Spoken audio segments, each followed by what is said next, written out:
ang mga kapatid po sa iglesia ay naghahanda na magsagawa po ng rally. Naku, Tambi, at sa mga anti-Duterte at yung mga gustong ma-impeach si BP Sara Duterte, yung mga INC ay magrarally. Ito, panoorin natin. O, ito na po. Kami po ni Nelson tumanggap po ng bilin O, bilang mga kaanib po sa Iglesia ni Cristo at sa atin hong mga kababayan. Ano ha? Dahil po dyan, mga kababayan at mga kapatid sa Iglesia, ang mga kapatid po sa Iglesia ay naghahanda, Nelson. Ulitin ko po ha. Ang mga kapatid po sa Iglesia ay naghahanda na magsagawa po ng rally. Magsagawa po ng rally upang ipahayag sa lahat ng mga kinauukulan na ang Iglesia ni Cristo ay pabor. Pabor po sa opinyon ng Pangulong Bongbong Marcos na hindi sumang-ayon sa isinusulong ng ilang sektor na impeachment. Dahil maraming problema ang ating bansa na dapat pong unahin ng ating pamahalaan. Ang masasabi ko lang dito, salute sa mga miyembro ng Iglesia ni Cristo. At hindi sila na nahimik lamang kung ano po yung tunay na nangyari ngayon. Magrally sila dahil no to impeach BP Sara. Mas marami namang dapat tutukan.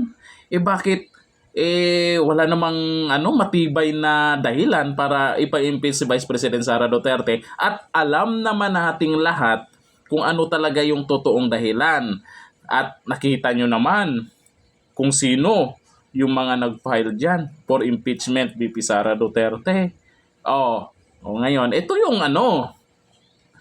yung pinakamagandang rally na malamang manginig itong mga crooks na to. Alam nyo naman, ang INC, lahat ng miyembro ay, kumbaga sa kanila, sa nakikita ko po sa INC, iba po ito sa ibang samahan. Kasi, pag ano yung desisyon ng head nila, ay talagang lahat yan. Diba, pagdating sa election, pag sinabi na ito yung susuportahan, naku, sure win yan. Diba? At milyon-milyon po ang miyembro dyan. Nayasahan natin, baka may iba pang mag-announce tungkol dyan. Baka may iba pang grupo na sasama dyan. Nako, yan ang sinasabi natin. Hindi bulag ang taong bayan. Abangan natin to. At malamang baka ako, sasama talaga ako dyan. Kahit hindi ako INC, pero saludo po ako dyan sa samahan po nila. Nako, mas maganda habang naghihintay tayo dito sa paghahanda ng Iglesia ni Cristo, sa mga mahilig magtsaa at magkape dyan, Triple H Ashitaba muna. Hanggang dito na, thank you. Bye-bye.